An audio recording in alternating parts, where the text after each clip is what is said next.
The night my family erased me smelled like citrus polish and warm champagne. Crystal lights hung low, flattering everyone they touched. Linen tablecloths, polished silver, the kind of room where people practice smiling before they arrive. I stood near the back wall, hands folded, listening. My brother loves a microphone. He took it like it was owed to him, tapped it twice. The sound echoed sharp and clean. 50 heads turned at once, investors' cousins, old friends who'd eaten at our table for years and still asked what I did again. Tonight, he said, voice smooth, trained, my mom made it official. A pause. He let it stretch. 40% of operational shares will be transferred to me next quarter. Applause exploded. Real applause. Loud. Proud, the kind that makes men sit taller and women nod like this was always inevitable. I didn't clap. I looked at my mother. She sat at the head table, pearls catching the light posture perfect. She lifted her glass and gave the smallest nod. Not to him, to me. That nod landed harder than the announcement. My brother kept going, enjoying himself now. Some people, he added with a grin, are better suited for spreadsheets than ownership. Laughter rolled through the room. Someone near the bar said, "That's fair." That was the first snap. Quiet. Internal. Clean. I felt it behind my ribs. I stepped forward. One step. My heel clicked against marble, too loud in the sudden lull. Heads turned. So my brother said, raising his glass, "Let's toast the future." I smiled. Sweet. Controlled. Polite enough to cut. "Mom," I said calmly. "No microphone. I didn't need one." "Do you want me to say it now?"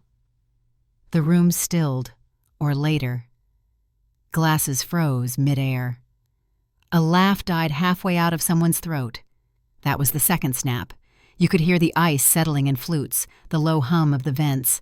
Somewhere behind the kitchen doors, a dishwasher cycled metal racks clattering steady, relentless.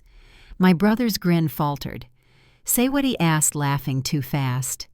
My mother didn't answer. She adjusted her napkin instead. Fingers tight, knuckles pale. If you've ever sat in a room where your own family decided you didn't count, if you've ever been told to shrink so someone else could shine, hit like. Subscribe. You're not alone. And silence only protects the people who benefit from it. I didn't raise my voice.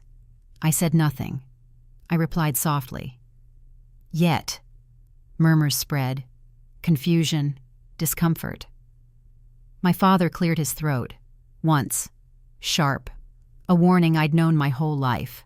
Not here. My brother laughed again, louder this time.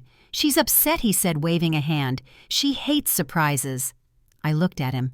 "No," I said. "I hate being volunteered." The word landed wrong, heavy. My aunt leaned forward. Someone whispered my name wrong again. My father half stood, then sat. "Rachel," my mother said at last, smooth as glass. "We'll talk later." That sentence. "We'll talk later." It meant swallow it. It meant don't embarrass us. It meant know your place. I nodded. Of course. Relief rippled through the room. Music swelled near the bar. Laughter returned thinner now. My brother leaned back into the mic. "You know how she gets," he said, smiling wide. "Always dramatic." More laughter. Shorter. Nervous. I stepped back. Let them breathe. My phone was warm in my palm. I didn't unlock it. Not yet. Dinner arrived. Silverware scraped. Butter and rosemary filled the air. My brother's girlfriend leaned close to him, whispering. He laughed, careless, loud.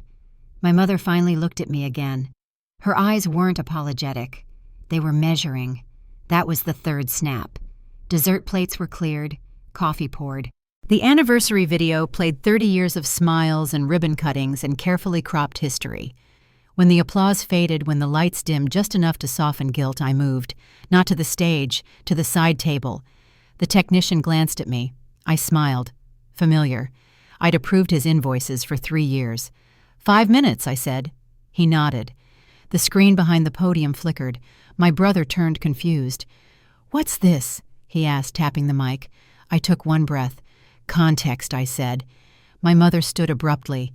"Rachel," she said, sharp now. "Stop. That word, stop. It sounded like childhood, like doors closing, like being told not to cry too loud. I met her eyes. She exhaled once controlled and said the sentence that finally split everything clean in two. You always make things harder than they need to be. The room went dead silent. Not the money, not the shares. That sentence. Because what she meant was simple. Let him have it.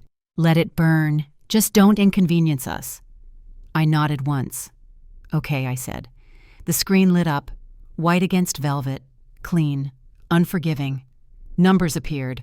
Large. Impossible to misread. A breath swept the room like a sudden draft. My brother shouted something. I didn't hear it. My father's chair scraped back. My aunt covered her mouth. I stood still. Hands relaxed at my sides. The dishwasher clattered again behind the doors. Metal on metal, on metal. My phone vibrated once in my pocket. I ignored it. My mother stared at the screen, then at me.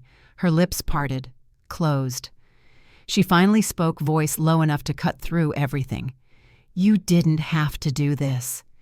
And that was when the last thing in me snapped. The conference room smelled like lemon wipes and stress. Floor-to-ceiling glass framed the coastline outside. The ocean moved slow and in different waves, rolling in like they had all the time in the world. Inside, everything felt rushed, tight, pre-decided. The contract sat in front of me, thick, heavy, confident. My name was already printed at the bottom.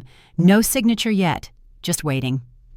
We just need your guarantee, my mother said, sliding the folder closer with 2 fingers. Careful, polite, it's procedural. Procedural was her favorite word. My father leaned forward, elbows on the table, Mont Blanc uncapped and ready. Banks like continuity, he added. It shows unity. Unity. Another favorite. I didn't touch the pen. I flipped the first page, then the second, then the third. Interest escalation after 18 months. Personal exposure beyond corporate limits. Cross-collateralization tied to assets that weren't even part of the resort. My chest tightened. This puts my personal assets on the line, I said. My brother leaned back in his chair, arms crossed, ankle resting on his knee. Like this bored him. Relax, he said. It's family. That word again. Family.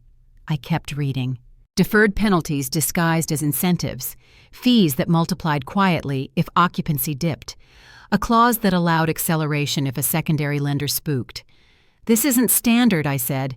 My mother tilted her head, soft smile in place. You're overthinking it. That was the first push. My father sighed, the long kind meant to sound patient. If you don't sign, he said, the expansion stalls. And if it stalls, I asked. My brother shrugged. People lose jobs. There it was. The guilt switch. You'd be responsible, my mother added gently, for all of them. I closed the folder halfway. I need to review this with counsel. Silence. Not shocked silence. Offended silence. My father's jaw tightened. We don't need outsiders, he said. It's standard risk review, I replied. My brother laughed once sharp. You really are choosing spreadsheets over blood. That sentence landed wrong. Too casual, too practiced. I'm choosing clarity, I said. My mother reached for the pen and nudged it closer anyway. Just sign, she said quietly. We'll clean it up later. Later. Always later. I didn't sign. That night my office was the only floor still lit. The building hummed, HVAC clicking on and off. Distant footsteps from the cleaning crew. Somewhere down the hall, a vacuum whined and died. My assistant knocked once, then slipped inside. Elaine didn't sit. She set a thin folder on my desk. Something's off, she said. Her voice was steady, but her hands weren't. Inside emails, timestamps that didn't line up. Vendor invoices dated weeks before approvals. Costs inflated through subcontractors I didn't recognize. Money already moved, months ago. I felt cold all at once. You didn't get this from me, she said. I won't say you did, I replied. When she left, I locked the door. I didn't sleep. By morning, I knew the truth. The loan wasn't protection. It was a trap. They weren't asking me to support growth. They were asking me to absorb the collapse. 2 days later, I slid the contract back across the same table. Unsigned. I'm out, I said.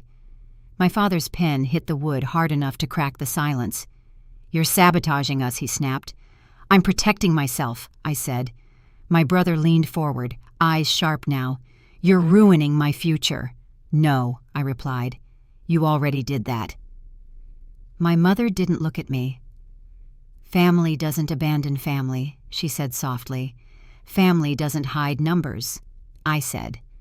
That was the moment I stopped being invited to meetings, not officially, just quietly. Agendas stopped arriving. Calendar invites disappeared. Decisions were made afterwards. 2 weeks later, I found out through a forwarded email that a lender's dinner had happened without me. 3 weeks later, my brother started talking about ownership in public. When I sent financial alerts, they went unread. When I flagged cash flow risks, they were dismissed as pessimism. "You worry too much," my mother told me on the phone. "Let your brother lead. Lead, with charm instead of math, with promises instead of margins." The shares conversation started soon after. I wasn't in the room. By the time I heard about the 40%, the paperwork was already drafted, pre-filled, ready. I sat alone in my office that night, lights off, city glowing below. My phone buzzed, a message from my brother.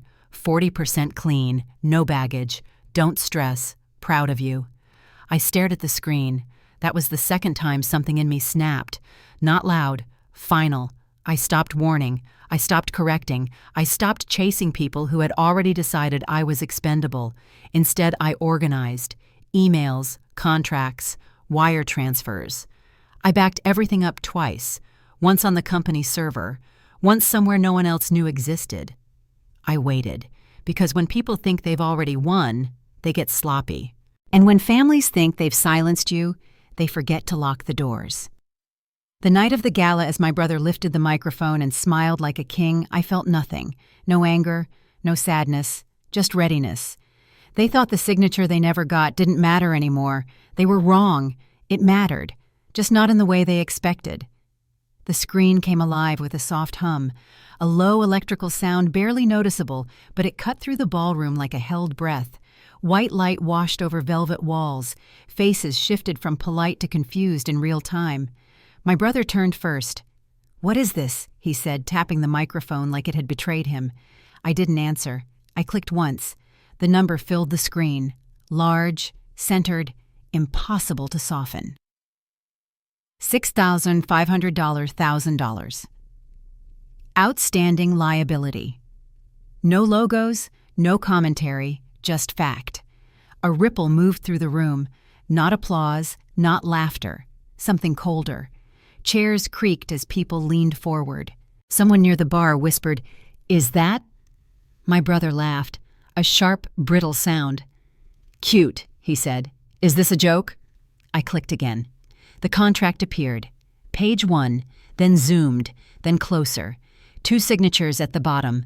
My father's block letters, my mother's looping script, magnified until there was nowhere to look but at them. A glass slipped from someone's hand and shattered near table 7. No one bent to clean it up. That's not my brother's started. I clicked again. A timeline slid in from the side. Dates, transfers, arrows, money moving months before approvals, invoices dated before bids, funds routed through names no one recognized. A soft gasp came from the front table. My aunt's hand flew to her mouth. My father stood up so fast his chair tipped backward. "This is fabricated," my brother shouted, voice cracking. "She made this up." I didn't look at him. Elaine stood instead. She didn't rush, didn't hesitate. "I flagged these discrepancies in writing," she said, voice level. "In July, and again in September." Heads turned toward her. I was instructed she continued to delay disclosure until after the anniversary event. Silence slammed down hard. My brother spun toward my parents. "You knew," he demanded. My mother stared straight ahead. I clicked again. A bar chart rose slowly on the screen. Occupancy rates, month by month, flat, depressed, unmoved by the expansion they'd sold as salvation. 42%, 39, 40. The numbers didn't argue. They didn't care who was favored. "You're sabotaging us," my father barked, pointing at me. In front of everyone, I met his gaze. "No," I said. "I'm stopping it." My brother lunged for the projector cable. "Turn it off!" he yelled. The screen went dark. For half a second he smiled, like a man who thinks darkness erases memory. "Turn it back on," I said quietly. The cable hung loose in his hand. "Go on," I added. "Show them it's fake." He didn't move. Sweat traced down his temple, catching the light. Elaine crossed her arms. My grandfather shifted in his chair, cane tapping once against marble. Not loud, deliberate. Phones came out. One investor leaned to another, whispering, urgently gesturing at the blank screen, like the numbers were still there. Because they were. They always are.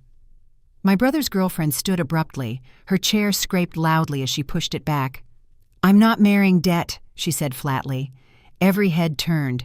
She looked at my brother, eyes cold now. "You said this was clean." He reached for her arm. "Wait." She stepped back. "7 figures of lies isn't clean," she said. "It's contagious." She walked out. He followed, calling her name, voice breaking as the doors slammed behind them. The scent of her perfume lingered longer than his credibility. The room didn't move. My grandfather rose slowly, leaning on his cane. 82 years of quiet authority straightened his spine. "You built this on sand," he said, pointing at my father, "and you handed it to a boy who can't read a balance sheet." My mother finally looked down. Her fingers gripped the tablecloth so tightly the fabric wrinkled under her nails. An investor stood near the center aisle. $3 million, he said calmly, withdrawn at opening bell. Another nodded. "So is mine," someone else added. My father opened his mouth. The cane struck the floor. Once. Sharp. He closed it. The dishwasher clattered again behind the kitchen doors, metal on metal, a rhythm that didn't care about legacy. Staff huddled near the back, whispering, pale. I stepped forward, unplugged the projector myself, and set the cable neatly on the table. The evidence had already landed. My brother reappeared in the doorway alone. His jacket was gone. His tie hung loose like it had been strangled. "This didn't have to happen," he said hoarsely. I looked at him. "It already did," I replied. My mother finally stood. Her voice was low, controlled, familiar. "You blindsided us," she said. I held her gaze. "You hid it," I answered. She shook her head slowly, as if disappointed in me. "You always choose the hardest way," she said. That sentence again, the same one. The room waited. I didn't speak. She exhaled, eyes glassy now, and delivered the final cut like it was mercy. "If you had just signed," she said, "none of this would have been necessary." And in that moment, I understood. They didn't regret the lie. They regretted that I refused to carry it for them. The first domino fell before dessert plates were cleared. A man in a navy suit stepped away from his table phone, already to his ear. His voice was low, urgent. Another followed. Then another. Chairs scraped. Napkins were abandoned. The room fractured into motion. My brother didn't come back. The doors where he'd disappeared stayed closed like the building itself had decided he was done. An investor near the aisle checked his watch, precise, irritated. "Funds will be reassessed by morning," he said to no one in particular. That was corporate for, "I'm gone." My father tried to rally the room. "Let's all take a breath," he said, forcing a smile that didn't stick. "There's been a misunderstanding. A misunderstanding." Phones kept lighting up, screens reflected in widened eyes, messages moving faster than explanations. Someone laughed once, nervous, short.